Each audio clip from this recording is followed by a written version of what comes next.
So we are going to do something really simple today. We'll of course go ahead and work on a particular passage, right? So as usual, we'll go ahead and work on a passage, but then apart from that passage, we are also going to talk about an area that we normally do not cover much, and that area is critical reasoning. We know it is very important for our exam, right? There are a lot of RC questions which are basically nothing but disguised critical reasoning. Okay. Similarly, you have these direct questions asked in a lot of different exams. Becoming good at CR also helps you with areas like decision making of that. So in case these things help you, I think you would like to practice these things more, right? So ready for the passage? Shall we start? Let's go. So here is the first part, and as usual, the first two paragraphs are on the screen. The moment you are done with these two paragraphs, just let me know so that I can take you over to the next slide. Let's see.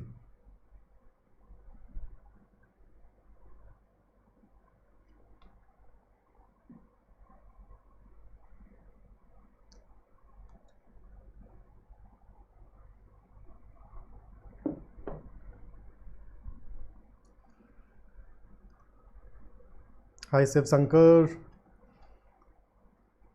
Thank you for the update, Harshad. I like that.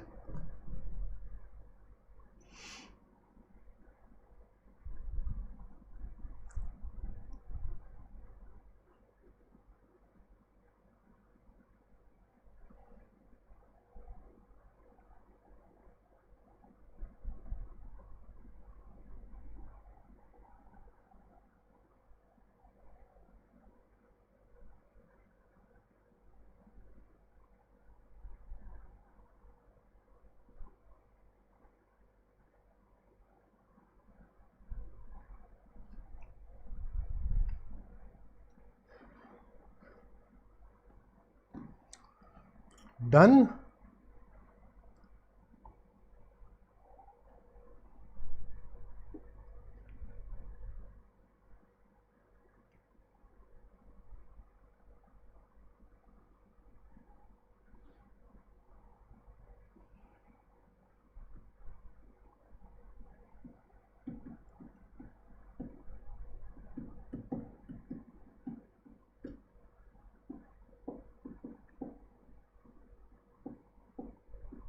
Okay, fantastic. So here is the next paragraph.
Okay, are we done?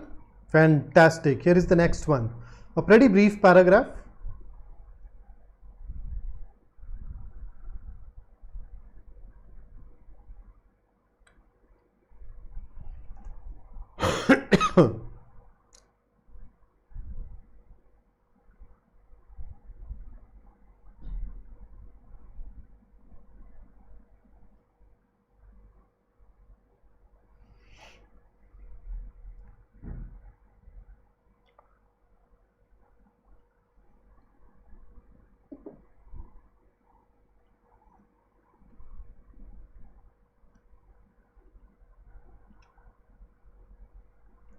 lot of data here though, a lot of data here to process. Shraddha, it's okay, you can just move back and start from the beginning. It's absolutely all right. I'm sure it'll still be as fun and as valuable in terms of learning experience. Oh, or in case you do want it live, you can probably skip the first question, join us from second. In the interim, you can go ahead and read the paragraph, the passage, sorry. And here is the last part.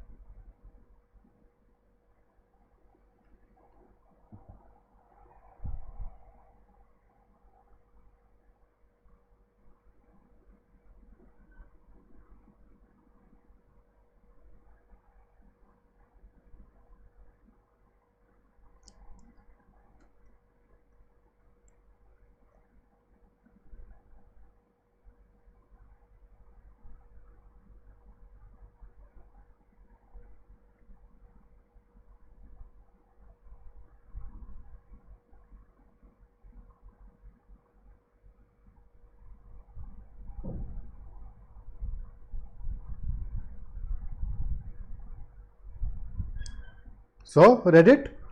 Now, this is a very fascinating paragraph. You know, it's a bit like a blockbuster movie. All these blockbusters, they have everything. They have drama, they have action, they have comedy, they have songs and dances. Similarly, this is a passage that talks about technology, self-driving cars. It ventures into philosophy, ethics.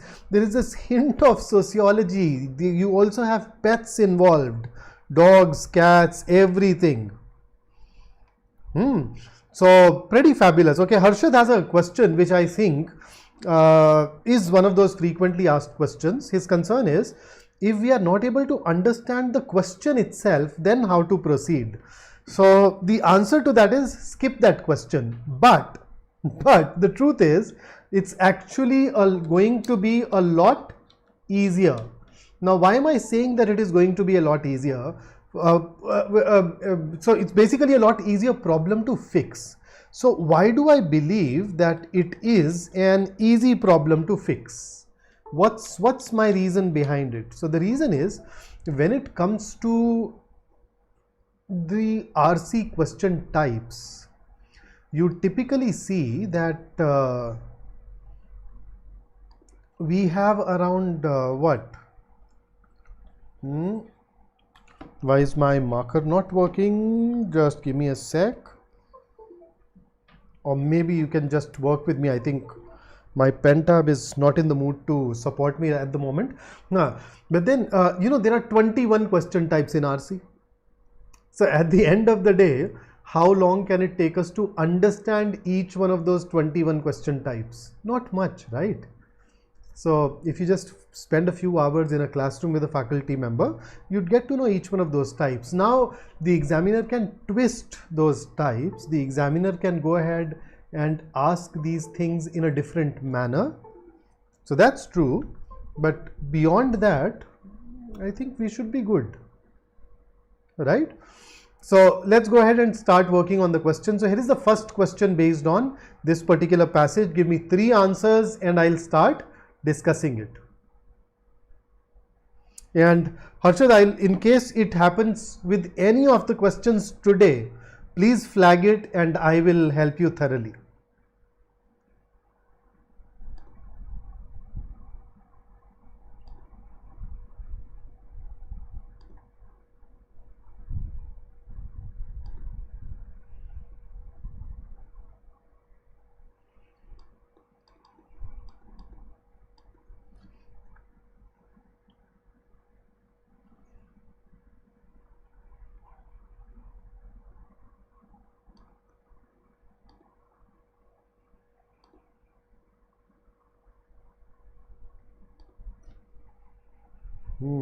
And I have managed to get my pen tab working. Yes. So answers, guys, answers.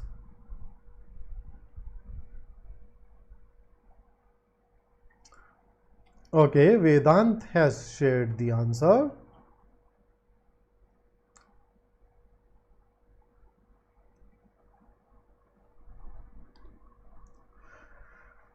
All right, so let's talk about this. The passage begins the passage begins with the author asserting that everyone. The passage begins by telling us that we have these driverless cars, right? And then in these driverless cars, what is right? So it starts with the trolley problem, that's essentially a decision making problem, then links it with the self-driving cars, and then it takes it up from there. Now, what does this question really ask us to do? This is a question that is usually called an analogous argument question. Okay, so when we say analogous argument questions or parallel structure questions, we are basically saying that, okay, here is an argument given to you or a situation given to you. Can you find an analogous situation, something that is similar? So what exactly is happening in the trolley problem? In the trolley problem, you have a trolley, or to make it easy for you, you have a train, right? You have a track, or rather say two tracks. If it goes on its predestined route, you probably will end up killing 5 persons. But if you pull the lever, there is another agent. If that agent pulls the lever, it can move to a different direction, a different track, where you would lose only 1 person. So should you pull the lever or not? So you have a train which is not in the control of the people in that train. As a bystander, as a third person, somebody with a third person perspective, you can decide which track it goes to in that particular moment. So I have received 3 answer choices so far, A, C and D. Let's start with A. Professional ethicists working for car manufacturing firms, are they like the persons pulling the lever? They can advise, but they cannot act. Their job is to advise, their job is not to act. It is like if I look at the trolley problem, an ethicist will be something like a consultant. So let's say you are standing there next to the lever, there is a consultant that you can talk to. Hey, what do you think I should be doing in this situation? But eventually you are the one who has to do that job.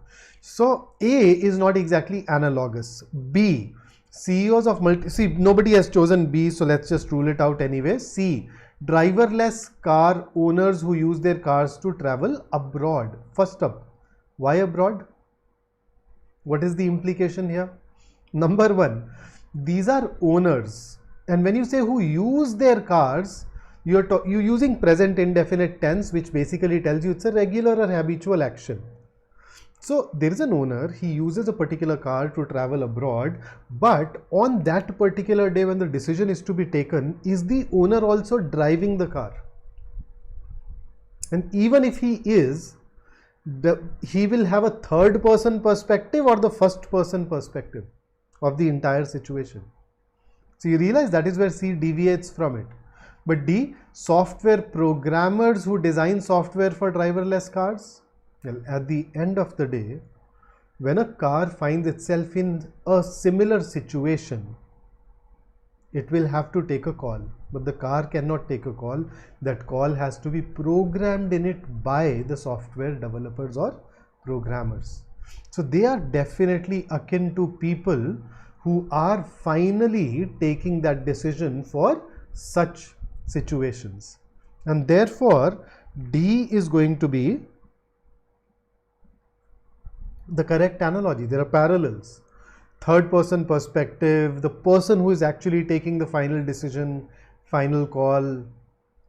So both of those things are here, and that is why we'll go ahead and opt for option D. So the passage also says that a truly self-driving car, after all, will have to be given ethical instructions of some sort by its human programmers. That is mentioned in the second paragraph. So if you refer to that second paragraph, chances are that you would actually find this pretty easy. Okay, so let's go ahead and look at the next question now. Here it is. Question number 2. The statement self-driving cars may need the ability to download new moralities when they cross national borders implies that. Now, you remember where it was written? If yes, maybe you can refer to that part and then go on. Let's see.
Okay, so guys, shall we look at it now?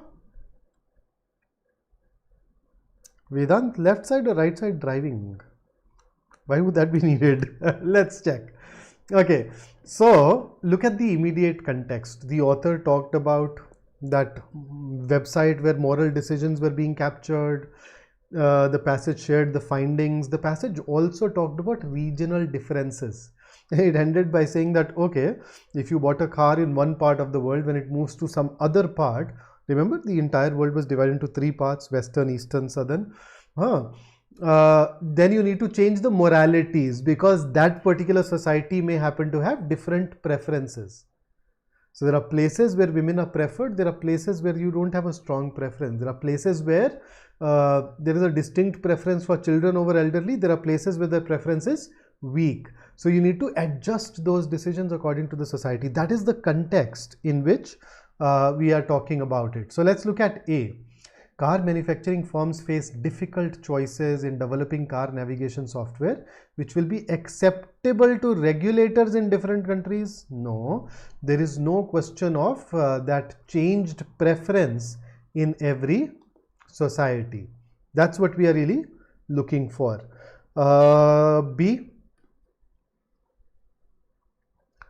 Different countries have different regulations for self-driving cars which need to be downloaded by cars when they cross national boundaries. Now B once again is talking about regulations, whereas the passage does not talk about regulations, it talks about the moral code and how that moral code changes in terms of preference when it comes to a trolley problem like situation. See, national preferences differ with regard to whom self-driving cars should kill in an accident and navigation software needs to be modified accordingly. Now this is definitely talking about what the passage mentions, pretty close. Nobody has chosen D, so we can rule that out. Right, so that is why the best answer here is C. The difference between B and C was B talked about regulations, but that is very broad. Passage is fundamentally focused on the moral situations where the car has to take a call on whom to kill and whom to save. C definitely touches upon that. So that immediate context had to be looked at. And here comes your next question. Ooh. If you remember, I think the fourth paragraph it was, I reckon. Hopefully you'd be able to answer it. Let's give it a shot.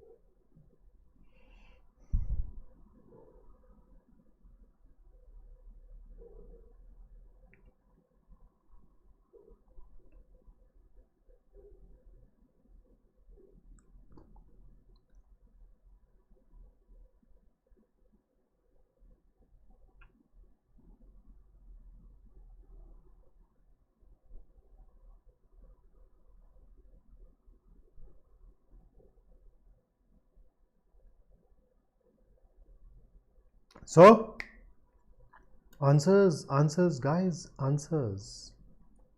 Where are the answers, folks?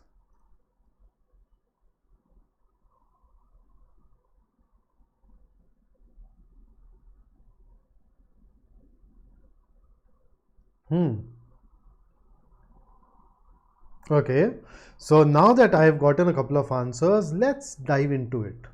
Let's talk about these. So, which of the following references in driverless car navigation software is likely to get acceptance from the largest number of countries? Now, you notice every region has its own distinct choices, distinct preferences. However, if you look at that fourth paragraph, the strongest preferences all over the world were for saving human lives over animal ones, strong preference. Then preference for saving many rather than few, then prioritizing children over the old. But then it talked about weaker preferences, and finally it said criminals were seen as literally subhumans, ranking below dogs and above cats. So I think putting criminals below everyone else should be pretty acceptable to all, and that is where B comes into picture. See, 5 criminals, you can either save 2 young female teachers each carrying a puppy, as opposed to 5 criminals also crossing the road. So criminals, there is a very strong preference for putting them very low in the hierarchy everywhere, and that is why B should be a natural obvious pick. Let's also look at A. 3 children, 2 young female teachers crossing the road, as opposed to 5 old men also crossing the road. You're right. But then you notice this is going to be a preference in the eastern region. Eastern regions prefer children over western regions prefer children over elderly, but in the eastern regions the preference is not as strong. But in B, I think this is going to be true for every region, every area, and that is why B is better than A. Notice, criminals versus regular people. Who are people choosing throughout? Okay, next one. Give it a shot. This is going to be tough, but let's see how you fare.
Okay, so first up, let's look at the question.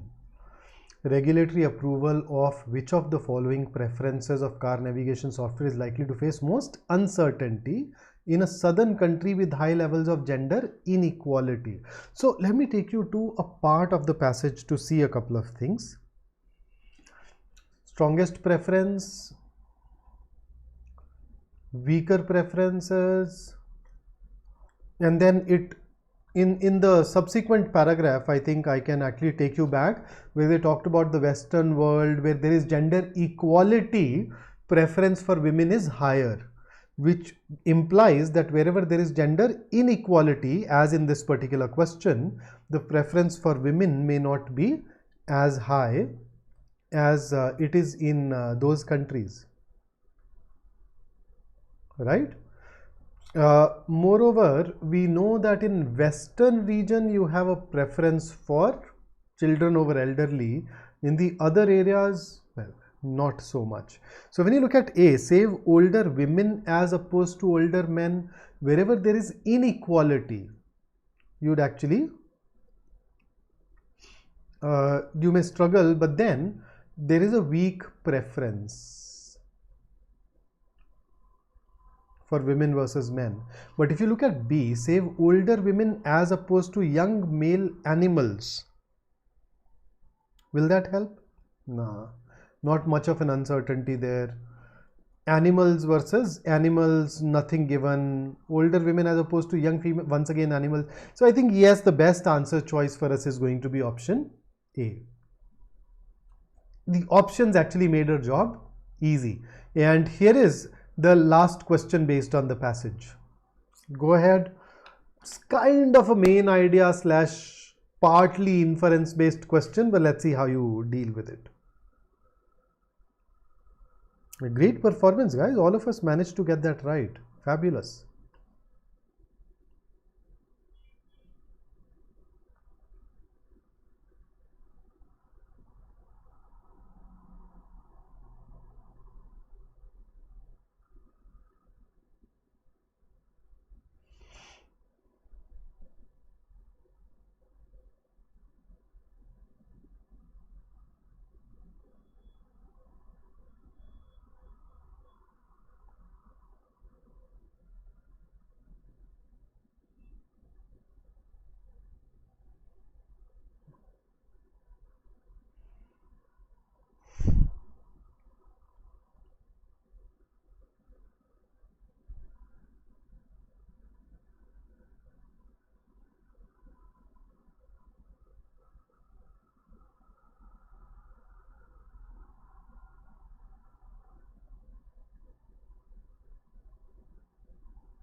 Okay, so we have answers, and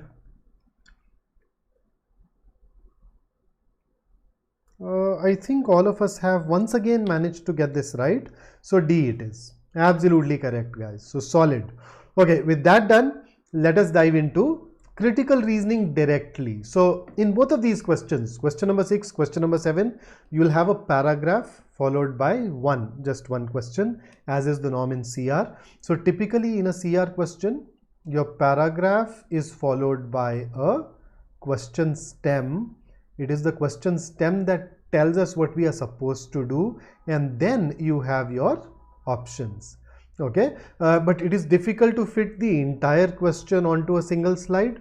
So what I'll do is that I'll give you paragraph and question stem on one slide, and then on the next one I'll repeat the question stem and go ahead and give you the options along with it.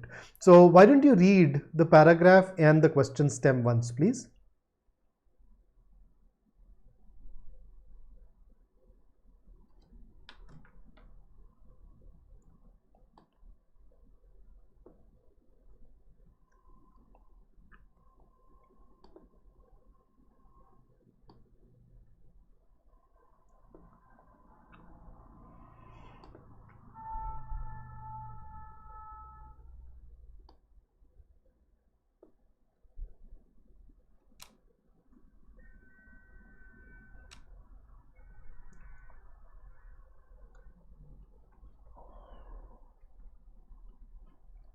Done reading it?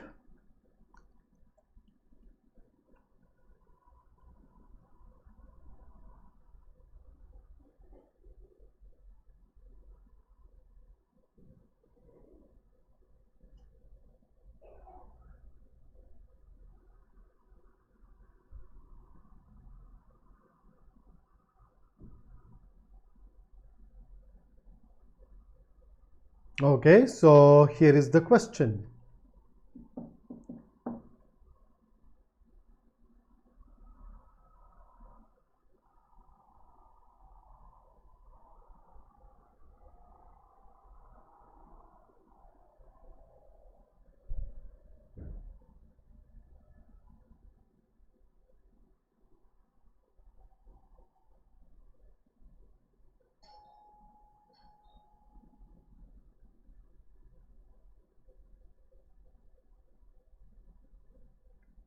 So what's your take?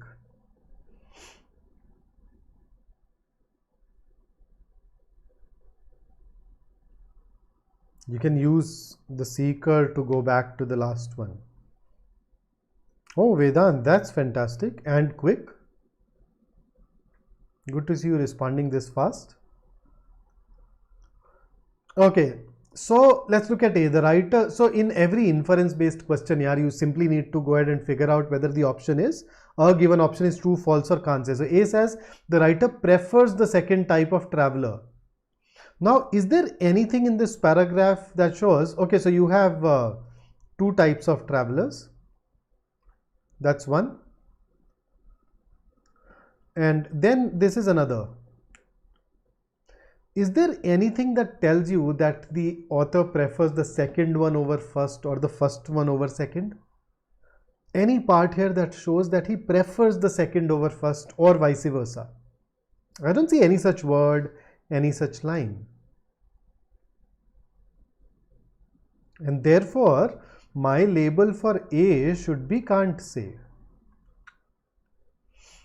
Then B, again, B is a value judgment. B suggests that the author does not like the first type of traveler. Nothing in the paragraph to support that. The author's opinion is not revealed, so can't say. C, on the other hand, is true. And in an inference based question, true is preferred over can't say. So because you have a true conclusion, we mark that as our answer and eliminate the rest. And that is why it should be C. So there are times when we allow our biases to come into picture, okay, our preferences to come into picture. You read this and you're like, oh, the second type of traveler appeals to me. Now that's the way.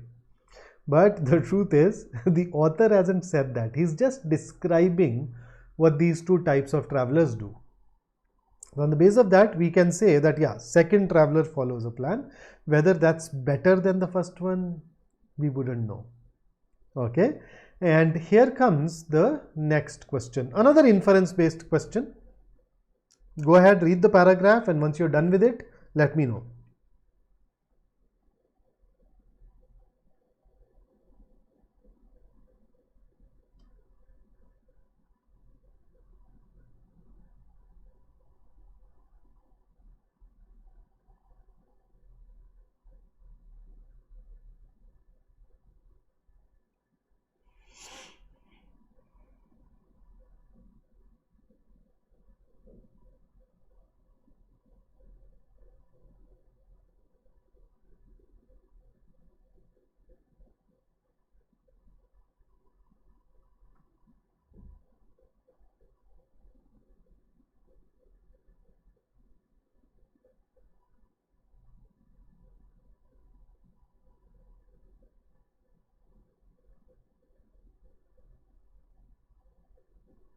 Done? Okay.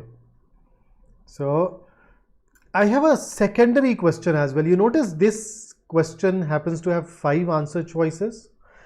I've taken this question, it's an actual question from one of these B school exams. Can you tell me which exam it has been taken from? Or in other words, do you know the exams where we have 5 options?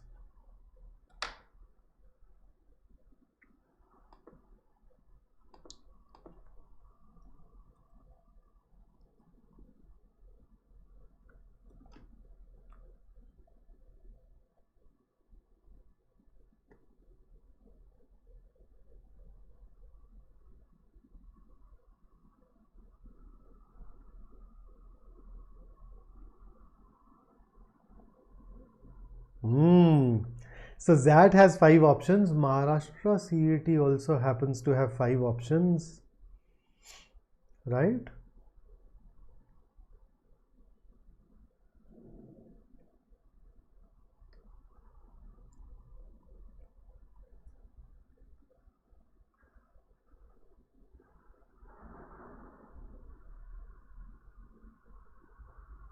Okay, so let's go ahead and see.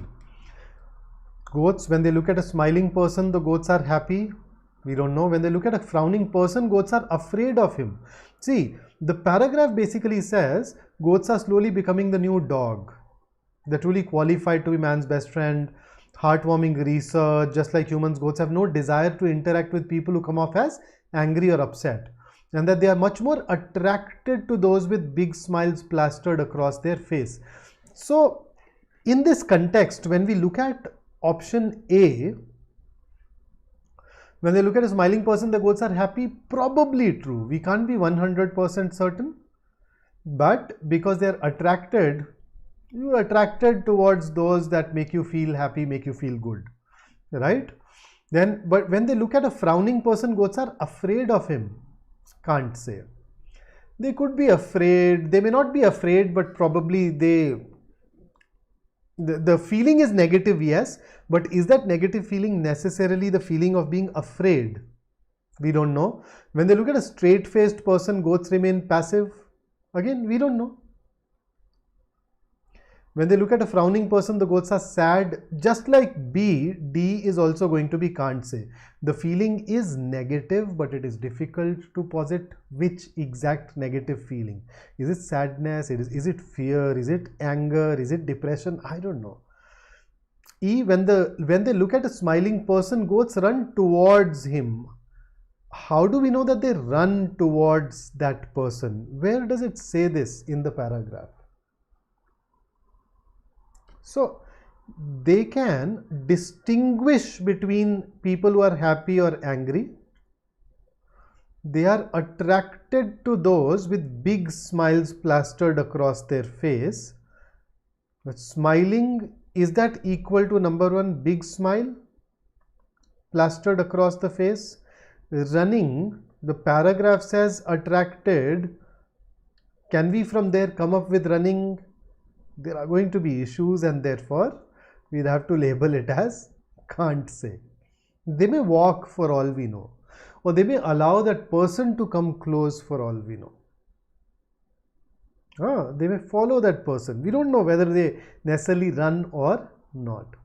Okay, so the best option for us as a result here is A. The probability of A being true is the highest. So there is no option which is definitely true, but that's how slightly ambiguous, slightly confusing questions are created. Okay, here is the next one. Now this, go through the directions and you'd know. 4 sentences, when properly sequenced, form a coherent paragraph. What is this going to be?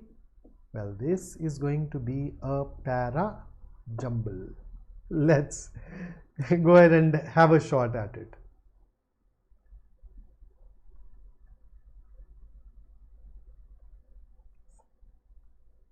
So tell me what you think.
Okay, so plenty of answers. Let's just go ahead and identify the clues. You know, look at this dust cloud.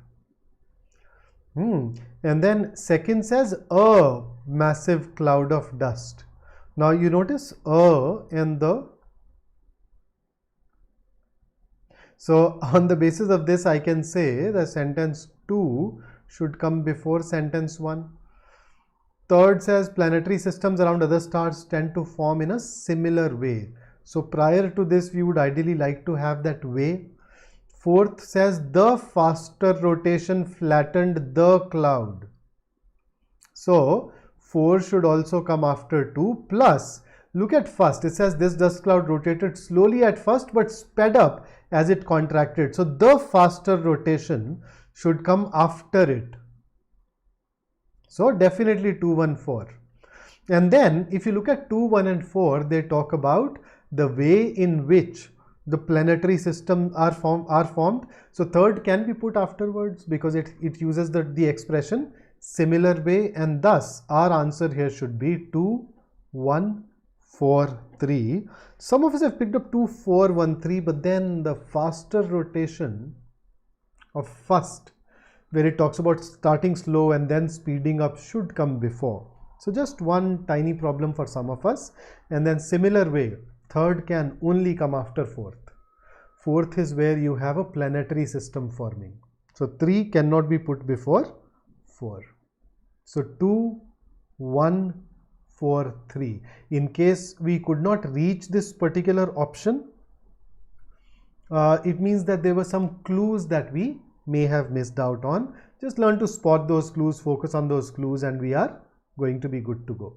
Okay, so that's about the questions that I have brought for you today. This is true in general.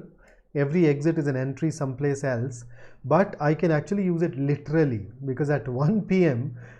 Immediately after my session, you are going to have another session with Saral sir, where he can help you solve some more math questions. So make sure that you take a quick break, grab your cup of tea, breakfast, snacks, whatever, and then